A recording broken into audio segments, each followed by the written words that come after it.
Well, I live off-grid in a remote part of northwest Scotland where there is no mains electricity or road access. That's been a sort of personal choice that I've made because I enjoy that way of life.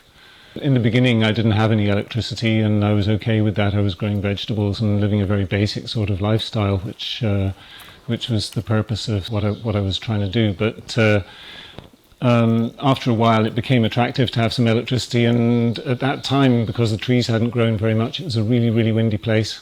So wind power was the obvious choice for generating electricity. And I got started trying to make wind turbines and discovered that it was actually a lot harder than I thought.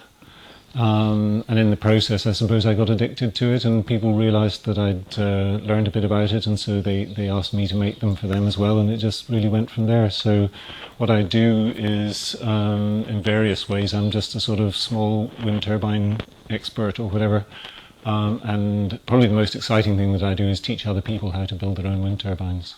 So this will be 1W to that 5. I think you've done it right as far as that goes. That station there. Wind Power Workshop was published, I suppose, about 13 years ago originally. It was a wonderful opportunity for me to reach a wider audience with, as far as possible, a more accessible and simplified explanation of how wind energy really works and how you can approach the problem of creating your own wind turbine. So the idea wasn't so much to provide a step-by-step guide as to exactly how to do it, but more to provide, first of all, the tools for calculating the necessary parameters for the parts that you need to build. And the book is very much structured in that way. It starts off by looking at the overall problem and the challenges and the fundamentals of the design process. And then it moves into the individual areas and explains how you can calculate or establish the sort of sizes and all the details of what you need to do. But it's not really, as I say, a precise recipe. It's not a precise formula for a single way of doing it. It's intended to educate people to understand the theory behind it all, but with a minimum of mathematics. In the original manuscript, I actually put in quite a lot of mathematics, but it turned out that I'd written far too much material in my enthusiasm, and I also learned that the books that have equations in them, every equation you put in the book, half as many people buy it, I was told. So after putting all that work into writing it, I thought I'd better make sure that people buy it, so I cut all the mathematics out at first and tried to concentrate on an intuitive approach to the theory of wind energy, expressed in words rather than equations.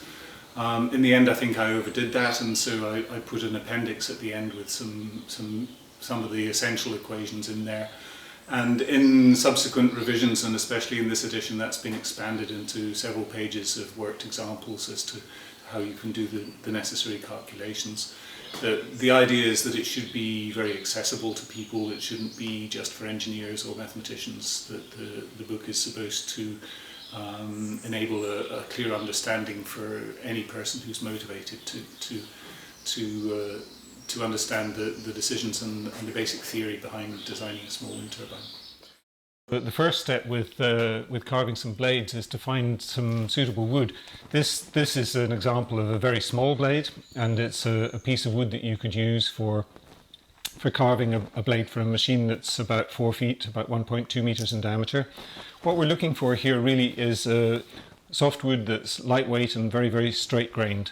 First and foremost, what you need is the quality of the grain, and you can actually rummage through old building timber and stuff like that, demolition timber or new building timber that's stacked up, and try and find pieces that are free of knots, and that's the sort of quality of wood that you need. It doesn't have to be any special.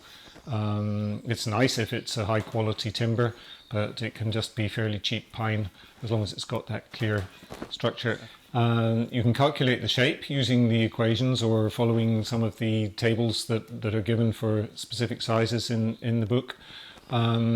You're looking to have a tapered shape. It should be very thin at the tip because you want something that will run very fast. And if it's going to run very fast, then it hardly takes any blade material at the tip to catch all the wind that there is. Any additional blade material is just going to slow you down. So We'll carve it down to a tapered point like that.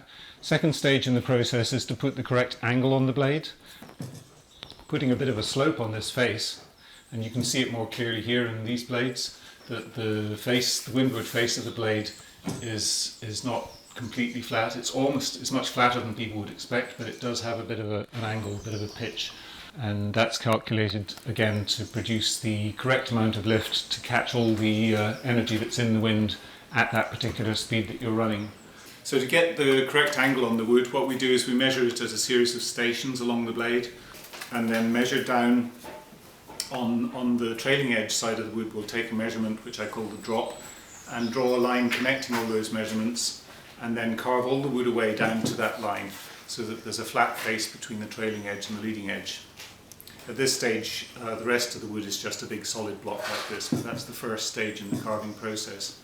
After that, it's necessary to carve the shape of the blade at the back, which is curved. This is a more complex shape, but again, it's done in simple stages, whereby you start off by cutting the wood down to the correct thickness at each station, carve away most of the big block of wood at the back until we have what is effectively a tapered and twisted plank, and then proceed to cut this very fine trailing edge, and finally curve it off into a sweet airfoil shape on the back of the blade. It gets harder and harder to define exactly how this is done towards the end, and in the end it's always a bit of a certain amount of individual inspiration, but however you do it, as long as you produce a nice streamlined shape, it works very well in practice.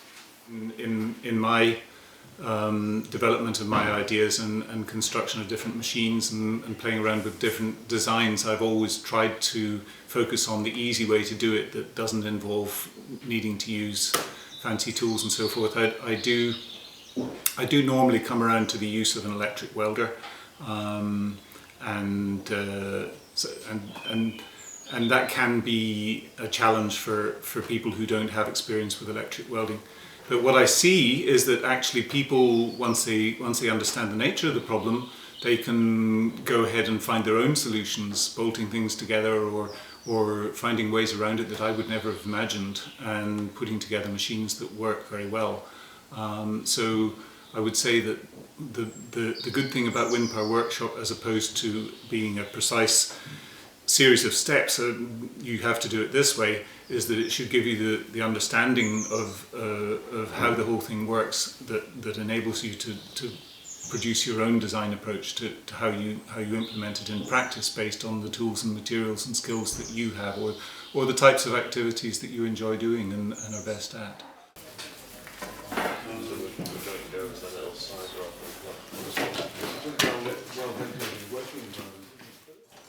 What sort of person do you need to be to build a wind turbine? I would say is mainly that you need to be motivated. It helps to have some practical aptitude, to have a little bit of experience in the workshop, or to have friends who have experience in the workshop who can help you to overcome the practical challenges. And you also, I think, need to have a little bit of an analytical mind to understand the sort of, I suppose, the physics behind it all. But above all, what's important, I would say, is to have the motivation and the determination to do it, because it's not actually a simple process as a lot of people would assume. Some people come to me saying that they want to build a small wind turbine because their electricity bills are very high, and I kind of shudder a bit, because that doesn't tend to be the best motivation. It's very difficult to save money with small wind turbines, and I don't think that motivation is going to be enough to carry them through the various challenges and setbacks that they're going to encounter along the way. For other people, just the joy of creating something with their own hands and making electricity out of thin air is enough of a reward that it makes them persevere. And really, it's, as I say, that motivation that's the key factor in determining whether you're going to make it or not. Okay, thanks Hugh. Okay. That's brilliant.